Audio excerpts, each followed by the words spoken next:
Hi hello good evening കൂട്ടുകാരെ. അപ്പോൾ ഇന്നത്തെ ടിപ്സ് എന്താണെന്ന് പറഞ്ഞാൽ നല്ലൊരു ടിപ്സായിട്ടാണ് വന്നിട്ടുള്ളത്. അപ്പോൾ എല്ലാ കൂട്ടുകാർക്കും ഗുഡ് ഈവനിങ്.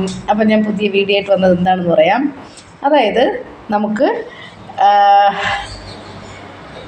കാലും കയ്യൊക്കെ, അതായത് കാലിൻ്റെ മുട്ട്, കൈയുടെ മുട്ടൊക്കെ നല്ല മയമുള്ളതാക്കാൻ വേണ്ടി എന്ത് ചെയ്യാൻ പറ്റുമെന്നുള്ള ടിപ്സായിട്ടാണ് വന്നിട്ടുള്ളത്.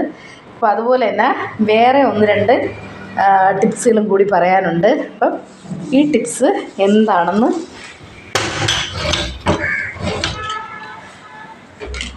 ഭയങ്കരമായിട്ടൊരു വെട്ടക്കുറവ്. അപ്പം ഞാൻ ആ ജനലൊക്കെ തുറന്നിട്ടതാണ്.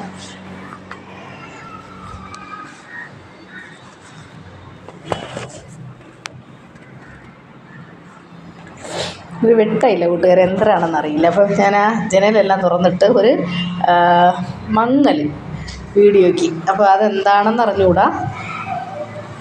അപ്പോൾ ഞാൻ പറയാൻ വന്നത് എന്താണെന്ന് വെച്ചാൽ, നമുക്ക് കാൽമുട്ടും കാൽപാദവും കാൽമുട്ടും ഒക്കെ നല്ല ഈ മയമില്ലാത്ത രീതിയിൽ കട്ടിക്കിരിക്കുന്ന ആൾക്കാർക്ക് വേണ്ടിയിട്ടുള്ള ടിപ്സാണ്. എന്താണെന്ന് പറഞ്ഞാൽ, അതായത്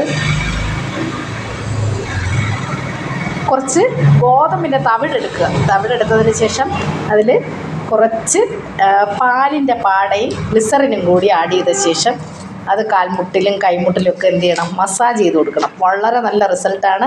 നിങ്ങളത് ചെയ്തു നോക്കുക. പിന്നെ ഇനി ഞാനൊരു കാര്യം പറയാൻ വന്നത് എന്താണെന്ന് വെച്ചാൽ, നമുക്ക് വെള്ളം തിളപ്പിച്ച് കുടിക്കാൻ വേണ്ടിയിട്ട് ഉപയോഗിക്കാൻ പറ്റുന്നൊരു ഉത്തമമായിട്ടുള്ള പ്രകൃതിയിൽ നിന്ന് കിട്ടുന്നൊരു ഔഷധിയാണ് കറുവ എന്ന് പറയും. നിങ്ങൾ കേട്ടിട്ടുണ്ടാകുന്ന അറിഞ്ഞുകൂടാ. കറുവയിട്ട് വെള്ളം തിളപ്പിച്ച് കുടിച്ചു കഴിഞ്ഞാൽ വളരെ ഉത്തമമാണ്. അതുപോലെ തന്നെ കറുവപ്പട്ടയുടെ ഉപയോഗം നിങ്ങൾക്കറിയാം. ഗർഭാശയ സംബന്ധമായിട്ടുള്ള അസുഖങ്ങൾ ഉണ്ടാകുന്നത് തടയുന്നതിന് കറുവപ്പട്ട വളരെ നല്ലതാണ്. അതുപോലെ തന്നെ കറുവപ്പട്ട നമ്മുടെ ശരീരത്തിലെ പഞ്ചസാര പ്രയോജനകരമായ രീതിയിൽ പ്രയോജനപ്പെടുത്തും. കറുവപ്പട്ട ഉപയോഗിച്ച് കഴിഞ്ഞാൽ അത് ആർക്കും അറിഞ്ഞുകൂടാ. എല്ലാവരും കറുവപ്പട്ടയൊക്കെ യൂസ് ചെയ്യാറുണ്ട്.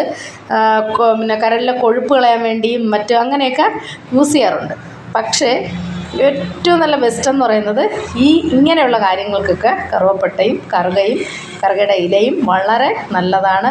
അപ്പോൾ കറുകയുടെ ഇലയിട്ട് നിങ്ങളെല്ലാവരും നാളെ തൊട്ട് വെള്ളമായിട്ട് തിളപ്പിച്ച് കുടിച്ചോളൂ. വളരെ നല്ല റിസൾട്ടാണ്. അപ്പോൾ അടുത്ത വീഡിയോ നാളെ കാണാം. Tata bye.